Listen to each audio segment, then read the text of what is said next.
ओम श्री परमात्मने नमः।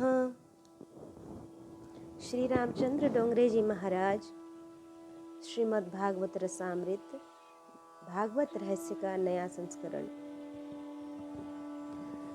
आज भाग 33 है। इससे पहले के अध्याय में हमने सुना भगवान श्री मर्यादा पुरुषोत्तम राम का जन्म। श्री राम के बिना आराम नहीं मिलता। जगत में जिन महापुरुषों को शांति मिली है उन सभी महापुरुषों ने श्री सीताराम जी के दर्शन किए। श्री राम जी के अनन्य भाव से उन्होंने सेवा की है। श्री राम दर्शन के लिए जो प्रयत्न नहीं करता है वह स्वयं अपनी हिंसा करता है। वाल्मीकि ऋषि ने उसे आत्महत्यारा कहा है। श्री राम दर्शन के लिए जो प्रयत्न नहीं कर रहा है उसे अंतकाल में बहुत पछतावा होता है। श्री राम दर्शन के लिए साधना कीजिए। श्री सीताराम जी की प्रेम से सेवा कीजिए। श्री राम सेवा सभी के लिए अनिवार्य है।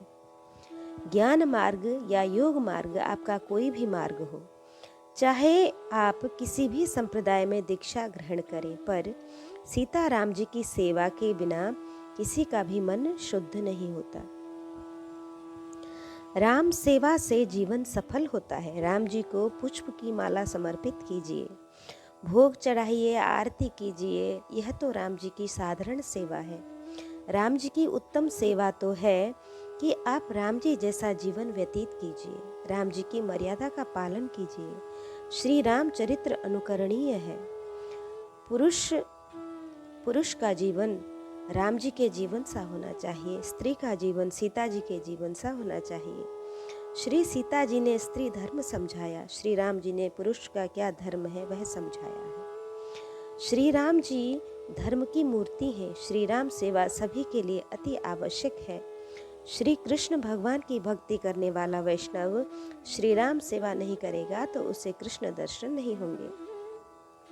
शंकर की सेवा करने वाला श्री राम सेवा नहीं करेगा तो उसकी भक्ति सफल नहीं होगी। शिवजी महाराज जो कह रहे हैं वह आप न कीजिए। शिवजी महाराज जो कर रहे हैं उसे आप न कीजिए, पर श्री राम जी जो कर रहे हैं वह आप कीजिए। शिवजी महाराज तो श्मशान में विराजमान हैं, गले में मुंड माला पहनते हैं। शिवजी विष पी जाते हैं। जो शिवजी करते हैं वह कोई भी नहीं कर सकता। शिवजी का चरित्र अनुकरणीय नहीं है। राम जी की प्रत्येक लीला अनुकरणीय है। व्यवहार राम जी सा रखिए। श्री रामचंद्र जी में सभी सद्गुण एकत्र हुए हैं। सर्व सद्गुण के भंडार श्री राम जी हैं। श्री रामचंद्र की मातृ पितृ भक्ति, राम जी का भातृ प्रेम, रामचंद्र जी का सदाचार, श्री राम जी की सरलता, राम जी का धैर्य, राम जी का गांभीर्य, राम जी का एक पत्नी व्रत, राम जी की उदारता, ये सभी दिव्य सद्गुण आपको और कहीं भी एक ही जगह पर देखने को नहीं मिलते हैं। वाल्मीकि ऋषि रामायण में राम जी का वर्णन करने लगे तब राम जी के लिए उपमा खोजते हैं, पर उन्हें कोई देव या ऋषि का उपमा योग्य नहीं मिल सका। वाल्मीकि थक गए। उन्होंने लिखा है, राम जी को किसकी उपमा दूं? श्री राम जी तो राम से ही है, राम जैसे ही है। राम जी जैसी मातृ पितृ भक्ति जगत में अनन्य नहीं है। राम जी का नियम था कि माता पिता की आज्ञा सिर पर धारण करना तथा उनके समक्ष कभी विपरीत वाणी न कहना। आजकल तो पढ़ने लिखने के बाद एक शिक्षित भाई को माता पिता की सेवा करने में भी संकोच होता है। माता पिता की सेवा न करने वाला बालक प्रभु को प्रिय नहीं लगता है। जो माता पिता की भी सेवा नहीं करता है वह भगवान की भक्ति क्या करेगा? कोई कभी अपने पिता से कहता है, बंगला मेरे नाम पर करना, इससे आपके बाद उपाधि न हो। पिता की मिल्कियत लेनी है पर पिता की सेवा नहीं करनी है। पिता की जायदाद लेनी है पर पिता की सेवा नहीं करनी है। माता पिता की सेवा महापुण्य है।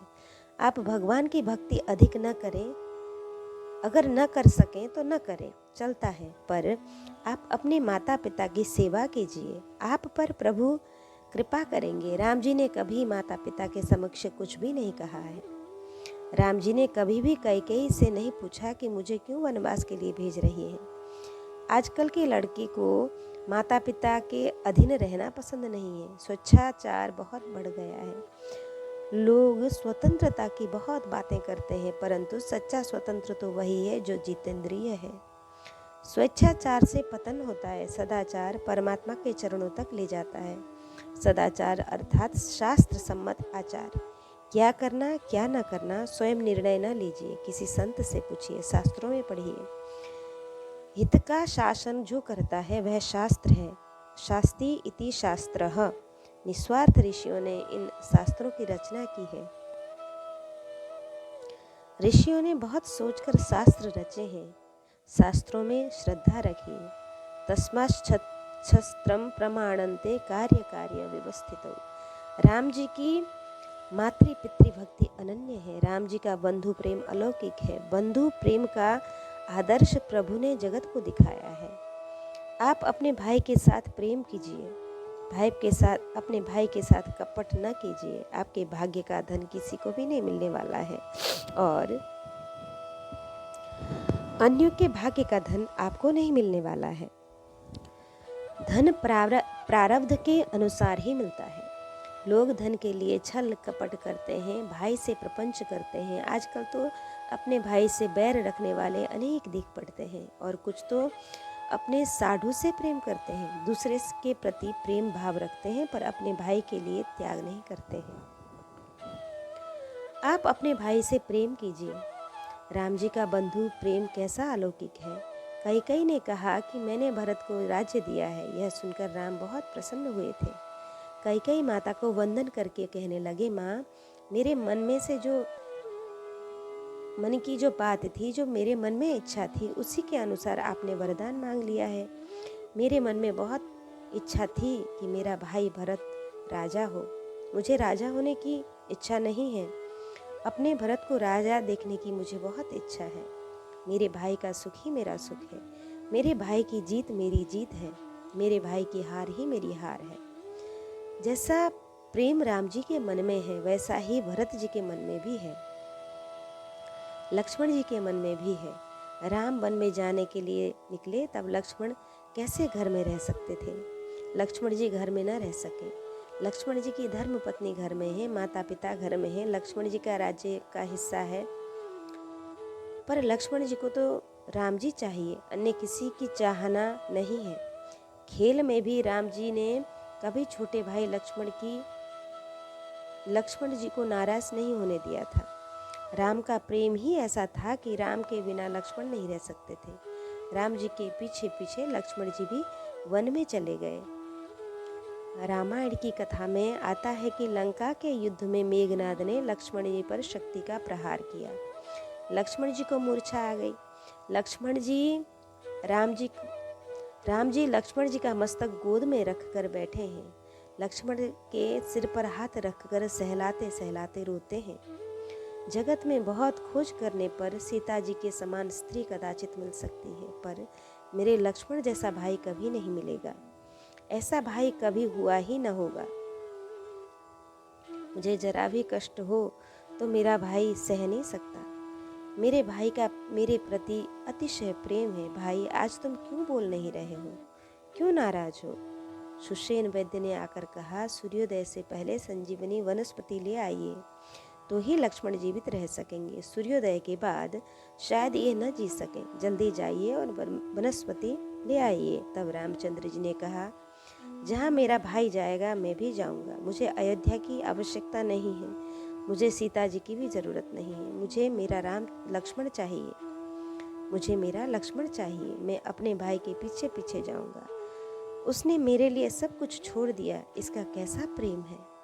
आप अपने भाई से प्रेम कीजिए, आपका भाई भी आपसे प्रेम करेगा। आप कभी अपने भाई से प्रपंच करेंगे तो वह भी प्रपंच करेगा।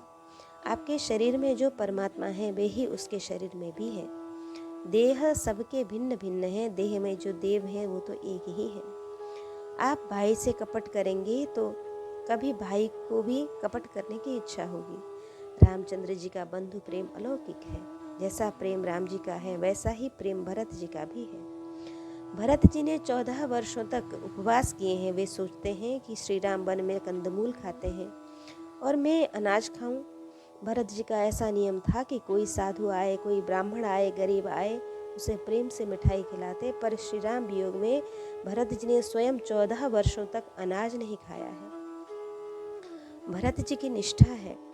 श्री सीताराम जब घर आएंगे, जब मेरे राम भोजन करेंगे, तब मैं दर्शन करूंगा और बाद में मैं प्रसाद पाऊंगा। संत ऐसा वर्णन करते हैं कि श्री राम जी की तपस्या से भी भरत जी की तपस्या अधिक है। वन में तप करना सरल है, पर राजमहल में तप करना अति कठिन है। भरत जी राजमहल में तप कर रहे हैं, राम जी वन में तप कर रहे हैं। वहाँ सीता जी राम जी की सेवा में है, लक्ष्मण जी भी हैं। रामायण में ऐसा वर्णन आता है कि भरत जी ने राम वनवास के 14 वर्षों में पत्नी की सेवा नहीं ली है।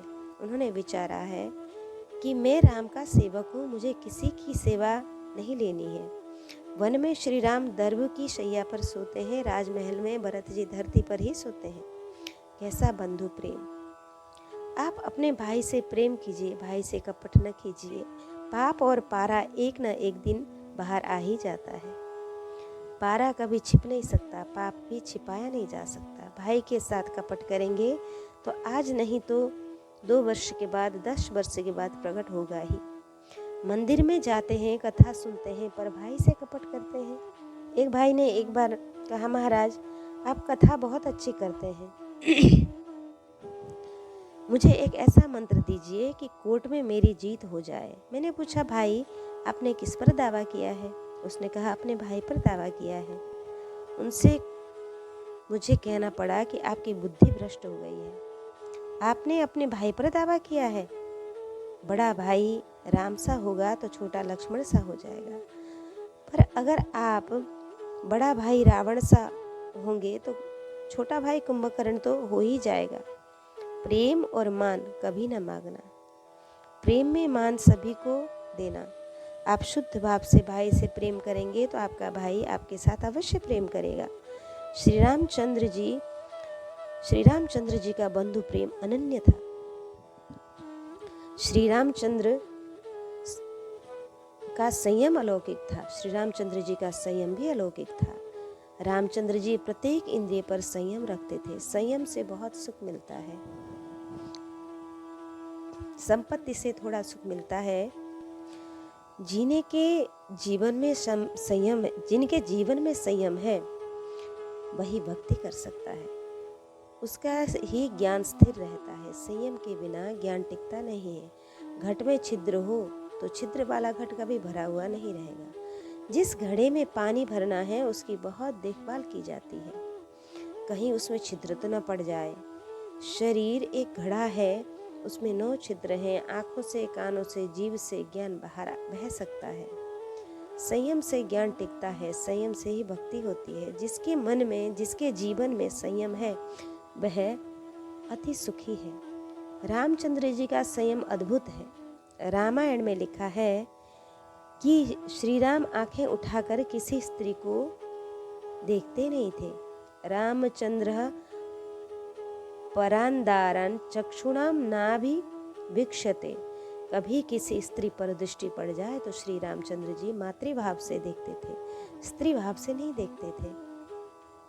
प्रत्येक स्त्री में मातृभाव रखने वाला भगवान को बहुत प्रिय लगता है। जगत के स्त्री पुरुषों को काम भाव से देखने वाला प्रभु को प्रिय नहीं लगता है, उसकी भक्ति सफल नहीं होती। श्री रामचंद्र प्रत्येक स्त्री में मातृभाव रखते हैं। राम जी के सद्गुणों का वर्णन कौन कर सकता है। श्री राम अति सरल हैं। श्री कृष्ण भगवान भी सरल हैं, पर श्री कृष्ण सज्जन के साथ सरल हैं, दुर्जन के साथ सरल नहीं है। श्री राम सज्जन दुर्जन सभी के साथ सरल हैं। प्रभु के घर सुदामा देव आए हैं, जानकर द्वारिकानाथ दौड़कर पहुँचे, सुदामा को आलिंगन दिया, सिंहासन पर बिठाया, उनके चरण पखारे। श्री कृष्ण ने सुदामा देव की पूजा की। श्री कृष्ण को ब्राह्मण बहुत प्रिय हैं। सुदामा सच्चा ब्राह्मण था। सुदामा सरल थे, श्री कृष्ण सुदामा के साथ सरल ही हैं। महाभारत में वर्णन है, द्रोणाचार्य को मारने के लिए श्री कृष्ण कपट करते हैं। सुदामा भी ब्राह्मण, द्रोणाचार्य भी ब्राह्मण। द्रोणाचार्य कोई साधारण ब्राह्मण नहीं है। उन्हें 4 वेदों और 6 शास्त्रों का ज्ञान है, परिपूर्ण ज्ञान है। द्रोणाचार्य ब्रह्म तेजस्वी हैं, फिर श्री कृष्ण को प्रिय नहीं लगते। बहुत पढ़े हैं पर धर्म छोड़ते हैं। बहुत पढ़ा व्यक्ति धर्म छोड़ देता है, वह प्रभु को प्रिय नहीं लगता। प्रभु उसे बहुत सजा देते हैं। बड़ा वह है जो धर्म की मर्यादा में रहता है। इतना बड़ा समुद्र है पर वह मर्यादा में ही नहीं रहता, वह मर्यादा में ही रहता है। इतना बड़ा समुद्र है पर वह मर्यादा में ही रहता है। चंद्र सूर्य परमात्मा की मर्यादा में रहते हैं। एक मानव ही ऐसा दुष्ट है कि जब उसे अधिक धन मान मिलता है तब धर्म की मर्यादा को वह तोड़ देता है, स्वेच्छाचारी जीवन व्यतीत करने लगता है। द्रोणाचार्य महान वीर हैं, ज्ञानी हैं, पर उन्होंने धर्म छोड़ा। इससे वे प्रभु को प्रिय नहीं लगते। युद्ध करना ब्राह्मण का धर्म नहीं है। ब्राह्मण कभी युद्ध नहीं करता है। कदाचित कभी युद्ध करना भी पड़े तो धर्म की रक्षा करने के लिए, अधर्म के विनाश के लिए ही वह करेगा। द्रोणाचार्य जानते थे कि दुर्योधन दुष्ट है, फिर भी वे अधर्म के पक्ष में रहकर युद्ध करते हैं। द्रोणाचार्य जानबूझकर पाप करते हैं और इससे सुदामा के चरणों की पूजा करने वाले कृष्ण द्रोणाचार्य से कपट करते हैं। महाभारत में वर्णन आता है, द्रोणाचार्य ने बहुत प्रहार किए हैं। प्रभु ने सोचा कि यह बूढ़ा जीता रहेगा तो अनर्थ करेगा, इससे वह इसे मारना है। द्रोणाचार्य ऐसे तपस्वी थे, ऐसे शक्तिशाली थे कि वे अपनी इच्छा से मर सकते थे। उन्हें कोई मार नहीं सकता था, वे इच्छा मरणीय थे। इससे प्रभु ने कपट किया। अश्वत्थामा नाम का हाथी था, उस हाथी को भीमसेन ने मार डाला। द्रोणाचार्य के पुत्र का नाम भी अश्वत्थामा था। प्रभु ने कहा, महाराज आप लड़ रहे हैं पर आपके अश्वत्थामा की मृत्यु हुई है। द्रोणाचार्य ने यह सुना, बहुत दुखी हुए। एक ही पुत्र था, वे सोचने लगे अगर पुत्र ही मर गया तो फिर मुझे लड़ने की क्या जरूरत है, अब मुझे जीना नहीं है। पर द्रोणाचार्य ने फिर सोचा शायद ये कृष्ण झूठ बोल रहे हों, और अगर ये झूठ बोले तो इन्हें पूछने वाला भी कोई नहीं है। शास्त्र की मर्यादा जीव के लिए है, ईश्वर के लिए नहीं है। द्रोणाचार्य को आशंका हुई। वे जानते थे कि कुछ भी हो जाए पर धर्मराज झूठ नहीं बोलेंगे। धर्मराज मुझसे कहेंगे कि अश्वत्थामा मर गया तो मैं प्राण छोड़ दूंगा। श्री कृष्ण को पता लगा कि द्रोणाचार्य धर्मराज जी से पूछने जा रहे हैं। प्रभु ने धर्मराज से कहा, द्रोणाचार्य जब आपसे पूछने जाएं तब कहना कि अश्वत्थामा मर गया है। धर्मराज धर्म की मूर्ति हैं। धर्मराज ने कहा, महाराज मैं जान रहा हूँ कि अश्वत्थामा नाम का हाथी मरा है, मानव नहीं मरा। मुझे झूठ बोलने का पाप लगेगा। प्रभु ने कहा, सजा देना मेरे हाथ में है, मैं बाद में देख लूँगा, आपको सजा नहीं होगी। मैं कह रहा हूँ ऐसा कहिए। धर्मराज ने हाथ जोड़े, आप ईश्वर हैं पर मैं जीव हूँ। मेरे गुरुदेव ने मुझे आज्ञा दी है कि सत्यम वद धर्मचर, मैं असत्य नहीं बोलूँगा। श्री कृष्ण उसी समय धर्मराज को सत्य का अर्थ समझा रहे हैं। अरे सत्य का अर्थ आप नहीं जान रहे हैं। सबके प्रति सद्भाव रखकर समाज के कल्याण के लिए विवेक से जो बोलना होता है वही सत्य है। सत्यम भूत हितम प्रोक्तम। दुर्योधन का राज्य अधर्म का राज्य है। अधर्म के राज्य में प्रजा दुखी है। श्री कृष्ण कपट करते हैं पर श्री कृष्ण का कोई स्वार्थ नहीं है। श्री कृष्ण समाज को सुखी करने के लिए कपट करते हैं। धर्मराज ने शंका की, आपने मुझे कहा सर्व में सद्भाव रखना चाहिए, तो सर्व में द्रोणाचार्य जी भी तो आते हैं, आप बताइए आते हैं कि नहीं। श्री कृष्ण ने कहा सर्व में द्रोणाचार्य आ गए। मैं द्रोणाचार्य में सद्भाव ही रखता हूँ, पर वे ब्राह्मण होकर युद्ध कर रहे हैं, पाप कर रहे हैं। वे जब सुनेंगे कि अश्वत्थामा मारा गया तब युद्ध छोड़ेंगे, इससे पाप छूटेगा और वे सुखी होंगे। इससे पाप छूटेगा और वे सुखी होंगे।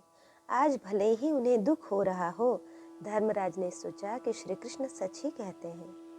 झूठ बोलने में भी द्रोणाचार्य के प्रति सद्भाव ही है उनका। धर्मराज से द्रोणाचार्य पूछते हैं कि क्या अश्वत्थामा मरा है? धर्मराज कहते हैं हाँ, अश्वत्थामा मारा गया है। पर धर्मराज को थोड़ी शंका होने लगी कि मुझे पाप तो नहीं होगा। इससे बाद में कहते हैं नरो वा कुंजरो वा। उसी समय प्रभु ने शंख बजाया। द्रोणाचार्य नरो वा कुंजरो वा सुन न सके। परमात्मा को जो करना है वही होता है। श्री कृष्ण सज्जन के साथ सज्जन सरल है, पर दुर्जन के साथ सरल नहीं है। दुर्योधन को कपट करके उन्होंने मारा है।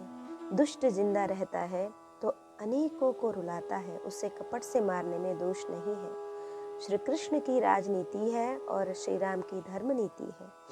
राजनीति कहती है कि अति पापी को मारिए। अति पापी जिंदा रहता है तो अनेक को मारता है, अनेक को दुखी करता है। अति पापी की हिंसा हिंसा नहीं है, अहिंसा ही है। श्री कृष्ण सज्जन के साथ सरल है, श्री राम सरल सभी के साथ, दुर्जन या सरल सबके साथ सरल ही है। रामायण में वर्णन आता है कि श्री राम रावण के साथ भी सरल है। रावण की भी स्वीकृति है। रावण का वक्तर फट गया है, रावण बहुत घायल हुआ है, उसका रथ छिन्न भिन्न हो गया। तब श्री राम जी ने रावण से कहा कि आज तुम थक गए हो, अब आराम करो, भोजन करो, अब कल युद्ध करेंगे। राजनीति कहती है कि शत्रु घायल है तब शत्रु को मार डालिए, कपट करके भी उसे मारिए। पर राम जी धर्म नीति करते हैं, राम जी की धर्म नीति है। राम जी ने जब यह कहा तब राम जी के कथन से रावण का हृदय द्रवित हुआ, उसकी आंखें गीली हो गईं। उसके मन में ऐसी इच्छा हुई, अभी दौड़कर श्री राम जी के चरणों में मस्तक रख दूं। राम कैसे सरल है। लोग राम जी की प्रशंसा जितनी करते हैं बहुत कम है। रावण को प्रतीति हुई कि राम बहुत सरल है। राम जी की सरलता का वर्णन कौन कर सकता है। रामायण में अनेक स्थान पर राम जी की सरलता का निरूपण हुआ है। प्रभु तरुतर कपिडार पर राम जी वृक्ष के नीचे बैठते हैं और बंदर वृक्ष के ऊपर बैठते हैं। कानून तो ऐसा है कि मालिक ऊपर बैठते हैं और दास नीचे बैठते हैं, पर ये सब दास के सेवक हैं कि ऊपर चढ़कर बैठते हैं। वृक्ष पर शांति से बैठते तो ठीक था, पर ये तो वृक्ष पर कूदते खेलते हैं। फिर भी श्री राम जी को नाराजगी नहीं होती। राम बहुत सरल है। जो अति उदार हैं वे किसी के दोष नहीं देखते हैं। रामायण में केवट प्रसंग बहुत सुंदर है। राम जी वन में जा रहे थे, तब यह केवट राम जी के चरण पखारता है, राम जी को नाव में बैठाता है। राम लक्ष्मण जानकी को नाव में बैठाकर गंगा पार करवाता है। श्री सीता जी गंगा पार करके आती हैं, नाव से उतरकर राम जी गंगा तट पर खड़े हैं। केवट को खाली हाथ लौटना राम जी को दुखी कर देता है। केवट को विदा करते हुए राम जी को बहुत संकोच होता है। कभी किसी ने थोड़ी भी सेवा की हो तो राम जी भूलते नहीं हैं। राम जी आज श्री राम जी के पास धन नहीं है, तपस्वी बनकर राम जी आए हैं। स्वामी की दृष्टि धरती पर है, उन्हें बहुत संकोच हो रहा है। सोचते हैं कि इस गरीब को मैं कुछ नहीं दे पा रहा हूँ, इसने मेरी बहुत सेवा की है। तभी केवट दौड़ कर आ पहुँचा। श्री सीता जी के चरणों में वह बार बार वंदन करता है। प्रभु की आंखें भर आई हैं। एक पैसा भी इसे नहीं दिया। इसने बहुत सेवा की है, बहुत बार प्रणाम कर रहा है। श्री सीता जी समझ गई। सीता जी की उंगली में एक सुंदर अंगूठी थी। माता जी ने अंगूठी उतार कर राम जी के हाथ में दे दी। आप जरा भी संकोच न रखिए, यह अंगूठी इसे दे दीजिए। श्री राम जी अंगूठी केवट को देने लगे, तब केवट ने मना कर दिया। महाराज, मैं गरीब हूँ, पर मेरा ऐसा नियम है कि कोई गरीब साधु संत तपस्वी आ जाए तो मैं उनसे उतराई नहीं लेता हूँ। केवट ने अनेक वर्षों तक ऐसी सेवा की थी। इससे ही श्री राम जी उसकी नाव में आके बैठे थे। उसने श्री राम जी से कहा, मैं आपसे कुछ नहीं ले सकता। श्री राम समझ गए यह उतराई नहीं। श्री राम समझ गए और कहने लगे, समझाने लगे, यह उतराई नहीं है, मैं प्रेम से प्रसाद दे रहा हूँ। श्री राम जी जानते हैं कि यह गरीब है, छोटी सी कुटी में रहता है, बहुत गरीब है। राम जी कहने लगे, प्रसाद तो लेना ही चाहिए। केवट बार बार श्री राम जी को वंदन करता है, हाथ जोड़कर कहता है, मैं छोटे मुंह की बात बड़ी बात कह दूं तो क्षमा कीजिएगा। बात यह है कि आज का दिन प्रसाद लेने का नहीं है। आज आप मेरे स्वामी नंगे पांव चलते हैं, आज मैं प्रसाद नहीं लूँगा। मेरी ऐसी भावना है कि 14 वर्षों के वनवास सुख से पूर्ण करके आप जब लौटे तब मुझे पुनः सेवा का लाभ दीजिएगा। आप श्री सीता जी के साथ सुवर्ण सिंहासन पर विराजमान हो, आपका राज्याभिषेक हो और मैं आपके दर्शन करूं। उस समय आपको उचित लगे वह दीजिए। आप राजा धीराज होकर मुझे जो प्रसाद देंगे मैं लूंगा, आज कुछ नहीं लूंगा। श्री सीता जी की आंखों में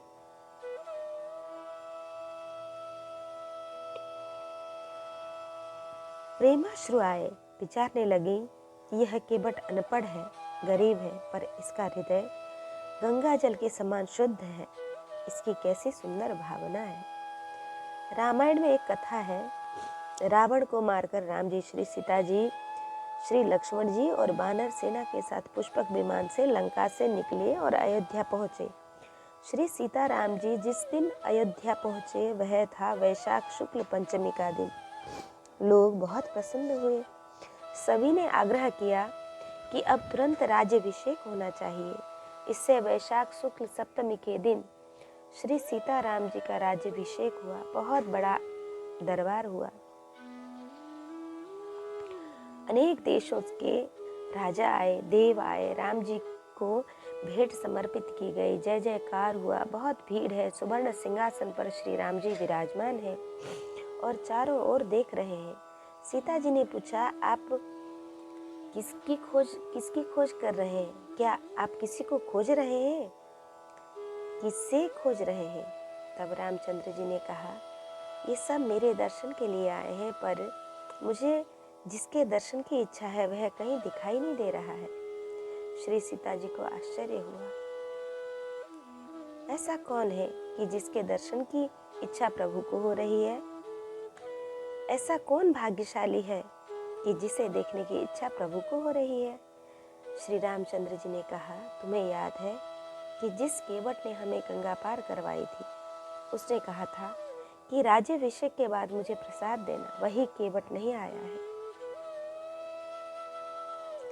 श्री राम केवट की सेवा को नहीं भूले हैं। राज्याभिषेक के बाद प्रभु ने सबका सम्मान किया है।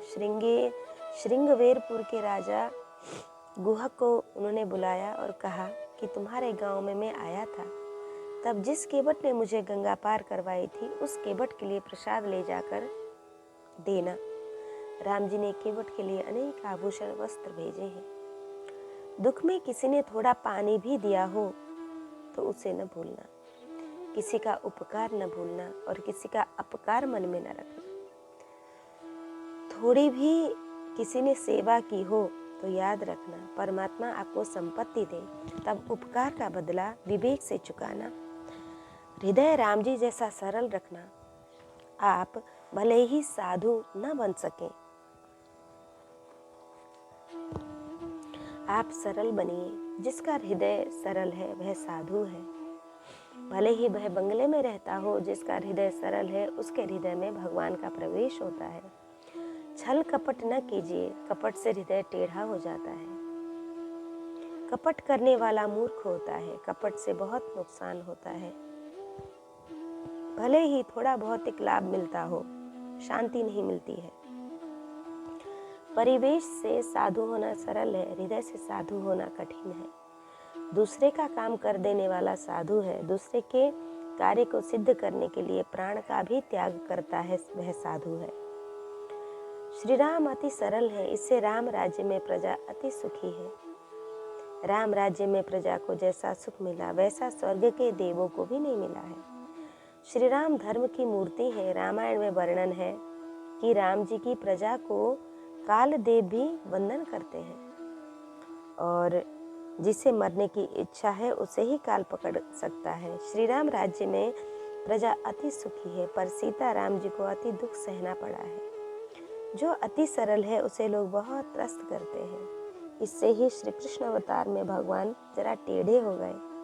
श्री कृष्ण सरल के साथ सरल हैं, पर कोई टेढ़ा होता है तो प्रभु भी टेढ़े हो जाते हैं। सरलता के कारण ही सीता जी को बहुत सहना पड़ा था। श्री सीता जी सगर्भा हैं। आज उनकी वन में घूमने की इच्छा होती है। सुबह एक दूत आया और राम जी से कहने लगा, मैंने नगर चर्चा सुनते हुए रात्रि में अयोध्या के लोगों को आपकी निंदा करते हुए सुना। श्री सीता जी रावण के घर में बहुत दिन तक रहकर आई हैं और आप सीता जी को घर रखते हैं। इससे लोगों को आपके बारे में शंका हो रही है। श्री रामचंद्र जी ने यह सब सुना, किंतु उन्हें अच्छा न लगा। श्री रामचंद्र जी ने राजधर्म को महत्व दिया तथा पति धर्म को गौड़ माना है। राजा का सिंहासन रानी को सुखी करने के लिए या खुश करने के लिए नहीं है। राजा का पद तो प्रजा को प्रसन्न करने के लिए है। श्री राम जी जानते हैं कि सीता जी पवित्र है, महान है, पतिव्रता है और उन पर लगाया हुआ कलंक झूठा है, पर लोगों को शंका हो रही है। वे चाहे जैसा बोल रहे हैं, जो व्यक्ति जैसा है वह वैसे ही भाव से अन्य को देखता है। जो लोभी है उसे दूसरा भी लोभी लगता है। जो कामी है वह अन्य को भी काम भाव से ही देखता है। ऐसे ही लोग श्री सीता जी के लिए शंका करते हैं। श्री सीता जी के स्मरण मात्र से हमारा हृदय पवित्र हो जाता है। एक अधम जीव था, वह माता जी के लिए चाहे जैसा बोला। उचित तो यह है कि जिसने माता की निंदा की है उसे फांसी की सजा दे देनी चाहिए थी। लंका युद्ध के बाद सीता जी ने अग्नि में प्रवेश किया था। उसी समय सभी देव ऋषि मुनियों ने कहा था कि यह महान पतिव्रता है। अब वह मूर्ख न जाने कैसा बोला, पर श्री राम अति सरल है। उन्होंने उस आदमी को सजा न दी। प्रभु ने सोचा कि हम दोनों इस दुख को सहन कर लेंगे। मुझ पर यह लगा कलंक मिटाना है। अब मैं श्री सीता जी का त्याग करूंगा, तभी कलंक दूर होगा। प्रभु ने ऐसा निश्चय किया। लक्ष्मण जी को उन्होंने बुलाया और कहा, भाई मेरा एक काम तुम्हें करना होगा। अयोध्या के लोग चाहे जैसा बोल रहे हैं, मैंने तुम्हारी भाभी का त्याग किया है। उसे रथ में बैठाकर दूर जंगल में छोड़कर तुम वापस आ जाना। श्री लक्ष्मण जी का सीता जी के प्रति मातृभाव था। श्री सीता जी मेरी माता है। वह व्यक्ति मेरी माता के लिए ऐसा कहता है, मैं उसे मारूंगा, उसे सजा दूंगा। श्री राम लक्ष्मण का हाथ पकड़कर उन्हें पास बैठाते हैं और कहते हैं, लक्ष्मण तुम किसे सजा दोगे? अयोध्या के बहुत से लोग ऐसा कहते हैं। प्रजा को प्रसन्न रखने के लिए मैंने यह तय किया है कि लक्ष्मण जी ने हाथ जोड़े और कहा, यह काम मुझसे नहीं होगा। श्री सीता जी को अकेली छोड़कर मैं वापस आ जाऊं, मुझसे यह नहीं हो सकेगा। आप किसी और को कहिए। राम जी ने कहा, लक्ष्मण तुम्हारे सिवाय यह काम कोई नहीं कर सकेगा, तुम्हें ही यह काम करना पड़ेगा। बहुत सोचकर मैंने यह निर्णय लिया है, यह मेरी आज्ञा है। अब कुछ न बोलना लक्ष्मण। सेवा धर्म बहुत कठिन है।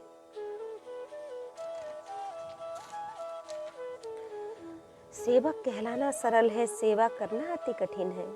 देव की सेवा करना कठिन है, ज्ञानी होना सरल है, योगी होना सरल है, किंतु सेवक होना अति कठिन है। सेवक वही हो सकता है जो मन को मारता है। सेवक के पास अपना मन ही नहीं होता, उसके लिए तो स्वामी का मन ही अपना मन है। स्वामी की इच्छा ही उसकी इच्छा है। लक्ष्मण जी की इच्छा नहीं है, फिर भी उन्हें यह काम करना पड़ रहा है।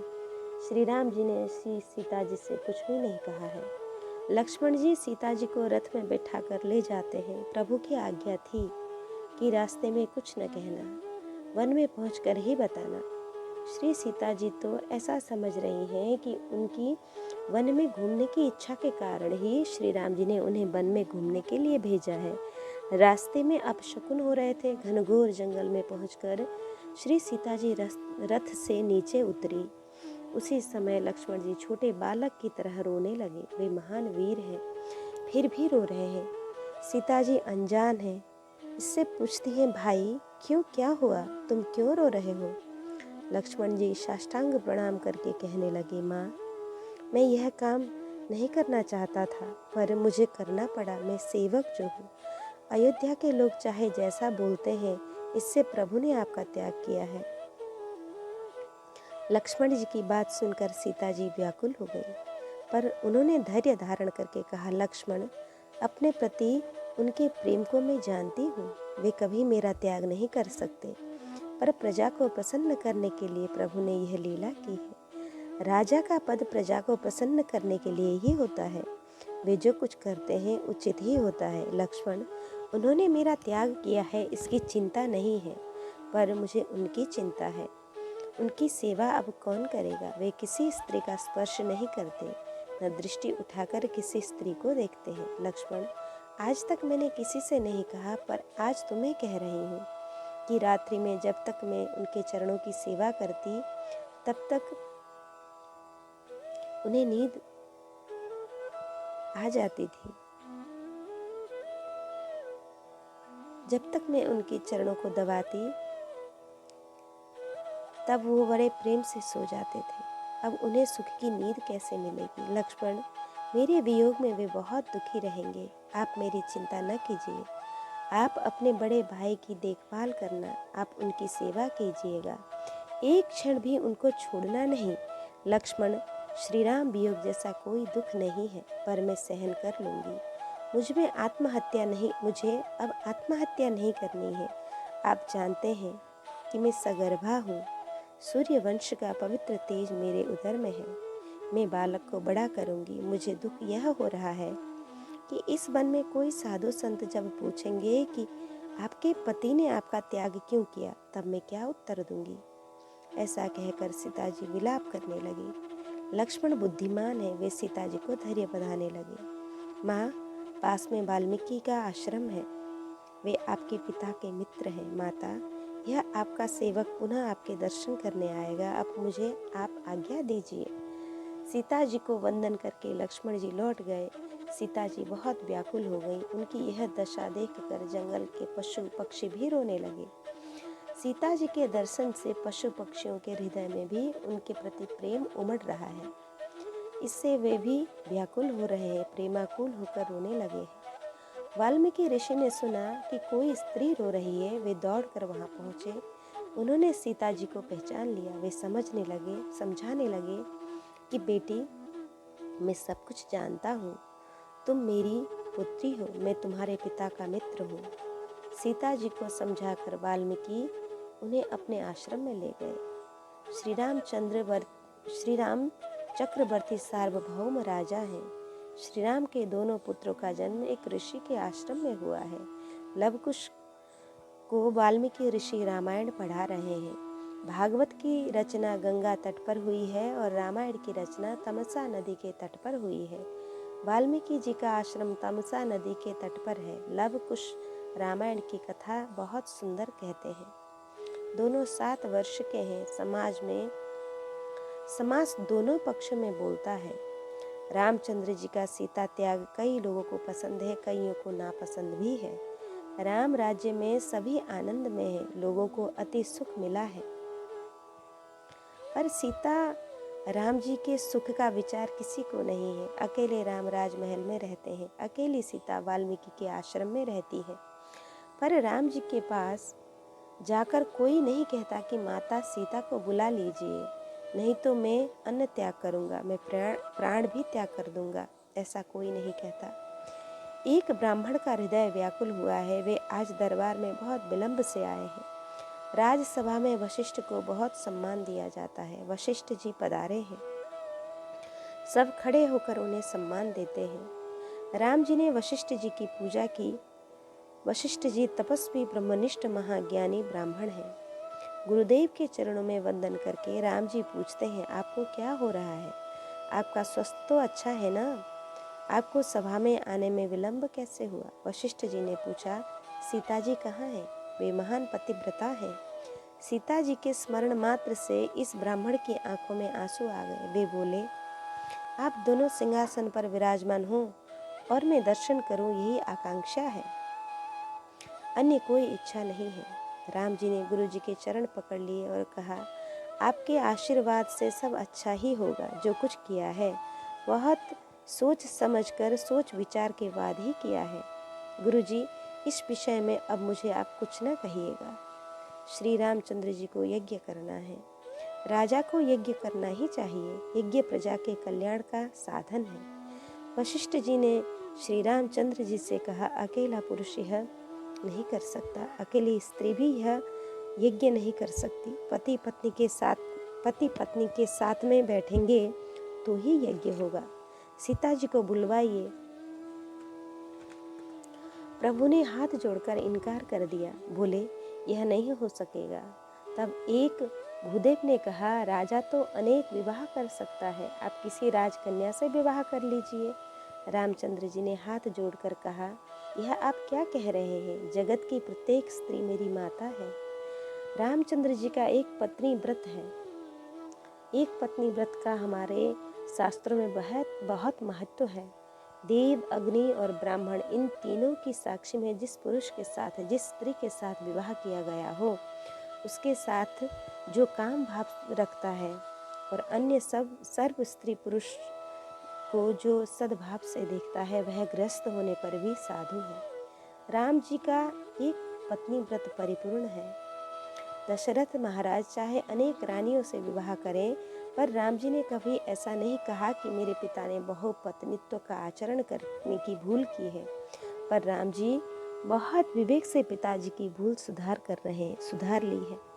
बुजुर्गों का जो आचरण पवित्र होता है, उसका अनुकरण होता है। बुजुर्ग अगर कोई भूल करते हों तो पुत्र को उस भूल का अनुकरण नहीं करना चाहिए। 4 वेदों और 6 शास्त्रों का अध्ययन करके, विद्या परिपूर्ण करके जब विद्यार्थी घर जाने के लिए तैयार होता है, जब गुरु जी को वंदन करके वह कहता है, अब मुझे अंतिम उपदेश दीजिए। गुरुदेव कहते हैं, बेटा, अब घर जाकर तुम विवाह करोगे। विवाह के बाद यह न भूलना कि तुम्हारी माता भगवान है, तुम्हारे पिता परमात्मा है, तुम्हारे आचार्य परमात्मा है। मातृदेवो भव, पितृदेवो भव, आचार्य देवो भव। पहला क्रमांक माता का है, दूसरा क्रम फिर पिता का है और गुरु जी का तीसरे क्रम पर आते हैं। गुरु कहते हैं, बेटा, 12 वर्षों तक तुम मेरे आश्रम में ही रहो। मेरी कई भूलें तुमने देखी होंगी। जीव मात्र भूल करता ही है, निर्दोष तो एक परमात्मा है। बेटा, मैंने जो भूलें की हैं वैसे भूलें न करना, मेरे पवित्र आचरण का ही अनुकरण करना। गुरुजी को तंबाकू का व्यसन हो तो चेला कहेगा कि हम भी तंबाकू खाएंगे, तो यह उचित नहीं है। अरे, गुरुजी भले ही खाएं, गुरुजी बड़े हैं। बड़े जो कहते हैं वह कीजिए, बड़े जो कर रहे हैं वह न कीजिए। गुरु की कोई भूल हो, गुरु व्यसनी हो, तो शिष्य को ऐसी भूल न करनी चाहिए। ऐसी गुरु जी की आज्ञा होती है। रामचंद्र जी मर्यादा पुरुषोत्तम है, मर्यादा का परिपूर्ण पालन करते हैं। रामचंद्र जी का एक पत्नी व्रत है। यज्ञ करने के लिए श्री राम जी दूसरा विवाह करने के लिए तैयार नहीं हुए। यज्ञ करने के लिए दूसरा विवाह उन्होंने नहीं किया। तब वशिष्ठ जी ने निर्णय दिया, आप दूसरा विवाह नहीं चाहते, आप सीता जी को भी नहीं बुलवाते हैं, तो आपको यज्ञ करने का अधिकार नहीं है। राम जी ने युक्ति की, सीता जी की सुवर्ण प्रतिमा बनवाई और उसे श्रृंगार करवाकर तैयार किया। उस सुवर्ण प्रतिमा के साथ में बैठाकर श्री रामचंद्र जी यज्ञ करने बैठे हैं। वाल्मीकि ऋषि को यज्ञ का निमंत्रण मिला है। वाल्मीकि लवकुश दोनों शिष्यों के साथ अयोध्या में आए हैं। लवकुश 7 वर्ष के हैं। रामायण की कथा बहुत सुंदर शैली में कहते हैं। बड़े बड़े ऋषि इस कथा को सुनकर डोल उठते हैं, सोचते हैं कि बालक कैसा बोलते हैं। राम जी ने बात सुनी। वाल्मीकि के 2 शिष्य आए हैं। रामायण की कथा बहुत सुंदर कहते हैं। राम जी ने उन्हें सभा में बुलाया। उन्होंने कहा कि यज्ञ पूर्ण होने पर सभारंभ में कथा हो, ऐसी मेरी इच्छा है। हम कथा सुनना चाहते हैं। रामायण की प्रथम कथा राम जी के दो बालक राम जी के सम्मुख राम दरबार में कर रहे हैं। अयोध्या की प्रजा सुन रही है। बड़े बड़े ऋषि मुनि लव कुश की कथा सुनने बैठे हैं। राम जी के दरबार में लव कुश ने 24 दिनों तक कथा की है। हर रोज 20-20 सर्गों की कथा करते हैं। श्री राम कथा सुनने बैठे हैं। श्री सीता वियोग में श्री रामचंद्र जी सीता जी का चरित्र सुनते हैं। लव कुश जब कथा प्रारंभ करते हैं तब कहते हैं, हम एक महान पतिव्रता स्त्री की कथा कह रहे हैं। श्री राम कथा सुनते हैं। अयोध्या के लोग कथा सुनते हैं। जो वयोवृद्ध थे वे लव कुश को अपलक देख रहे हैं। वे सोचते हैं कि ये कैसे दिख रहे हैं। राम लक्ष्मण जब छोटे थे तब ऐसे ही दिखते थे। ये किसके बालक होंगे। वक्ता से भी श्रोता का आसन ऊंचा कभी न होना चाहिए। वक्ता से श्रोता का आसन कभी ऊंचा न होना चाहिए। लव कुश कथा करते तब श्री राम सिंहासन छोड़कर नीचे बैठते थे। मर्यादा पुरुषोत्तम की प्रत्येक लीला में मर्यादा है। राम जी ने लक्ष्मण से कहा, लक्ष्मण, इन दोनों को देखकर मुझे तृप्ति नहीं होती है। मुझे ऐसा लगता है कि इन्हें सारा दिन देखता ही रहूं। इन बालकों को देखकर मेरे हृदय से प्रेम प्रस्फुटित हो रहा है। ऐसी इच्छा होती है कि इन्हें हृदय से लगा लो। मेरा हृदय द्रवित हो रहा है। लक्ष्मण, मुझे इनका सम्मान करना है। राम जी ने लव कुश के लिए वस्त्राभूषण मंगवाए हैं। तब लव कुश ने कहा, हमारे गुरुदेव की आज्ञा है कि जब कथा कर रहे हो तब कुछ न लेना। हम जंगल में रहते हैं, कंदमूल खाते हैं, हम कभी अनाज भी नहीं खाते। 7 वर्ष के बालक कहते हैं, हम अनाज भी नहीं खाते। तब प्रभु ने दृष्टि झुका ली। बालक कहने लगे, हम वन में तपश्चर्या करते हैं, ये वस्त्र आभूषण हमारे काम के नहीं है। रामचंद्र जी ने कहा, लक्ष्मण, ये बालक कैसा बोल रहे हैं। मुझे इनका परिचय लेना है। इन बालकों की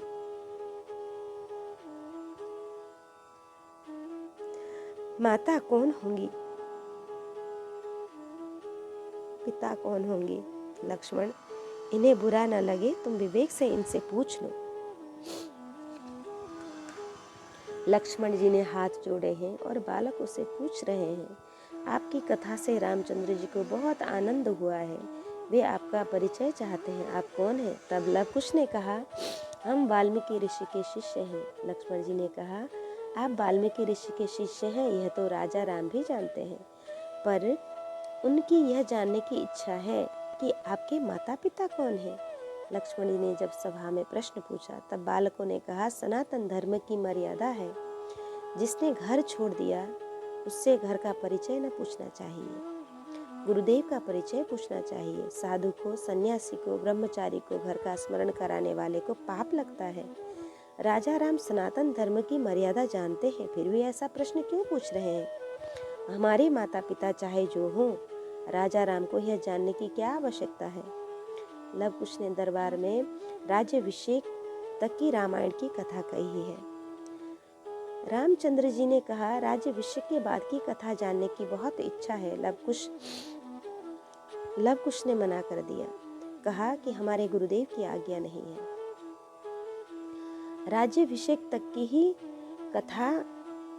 कथा की आज्ञा है। राज्याभिषेक के बाद का रामचरित्र सभा में वर्णन करने जैसा नहीं है। रामचंद्र जी ने फिर दृष्टि नीचे झुका ली। विचारने लगे कि ये बालक सच ही कह रहे हैं। लव कुश वाल्मीकि ऋषि के आश्रम में वापस आ गए। श्री सीता जी को साष्टांग वंदन करते हैं। श्री सीता जी ने बालकों को हृदय से लगा लिया। बालक कहते हैं, माँ, हम गुरुदेव के साथ यज्ञ में गए थे। वहाँ एक बड़े राजा थे, उनका नाम है राजा राम। वे यज्ञ कर रहे थे। यह सुनकर श्री सीता जी की आंखों में आंसू आ गए। श्री सीता जी सोच रही हैं, पत्नी के बिना यज्ञ तो हो नहीं सकता है। मैं यहाँ हूँ, यज्ञ किस तरह करते होंगे। माता को थोड़ी शंका हुई, प्रभु ने किसी राजकन्या से विवाह किया होगा, पत्नी के बिना यज्ञ हो ही नहीं सकता। उन्होंने यज्ञ किया अर्थात उनकी दूसरी पत्नी है। मन में विचार आया। सीता जी रोने लगी। इन्हें देखकर बालक भी रोने लगे। माँ, तुम्हें क्या हो रहा है? तुम क्यों रो रही हो? माता, आप रोना नहीं, आप रो रही हो, इससे हमें बहुत दुख हो रहा है। लव कुश सीता जी को समझाने लगे। माँ, जब राजा राम यज्ञ कर रहे थे तब उन्होंने साथ में सुवर्ण की एक प्रतिमा रखी थी। माँ, वह तुम्हारी जैसी दिखती थी, वह प्रतिमा आपकी जैसी ही दिखती थी। हमें ऐसा लगा कि हमारी माता ही राजा राम के साथ बैठी है। माँ, राजा राम तुम्हारी प्रतिमा को क्यों रखते हैं? सीता जी ने सोचा कि मेरी सुवर्ण प्रतिमा बनाकर उन्होंने साथ में रखी है और यज्ञ कर रहे हैं। तब उन्हें विश्वास हो गया कि प्रभु ने दूसरा विवाह नहीं किया है। श्री रामचंद्र जी ने सीता जी का त्याग नहीं किया है, राजा ने रानी का त्याग किया है। प्रजा को प्रसन्न रखने के लिए राजा ने रानी का त्याग किया है। श्री सीता जी तो राम जी के साथ ही विराजमान है। श्री राम सीता के बिना रह ही नहीं सकते। श्री सीता जी राम जी के बिना नहीं रह सकती। श्री सीता राम जी का नित्य संयोग है। श्री राम चरित्र दिव्य है। श्री सीता जी का चरित्र अति दिव्य है।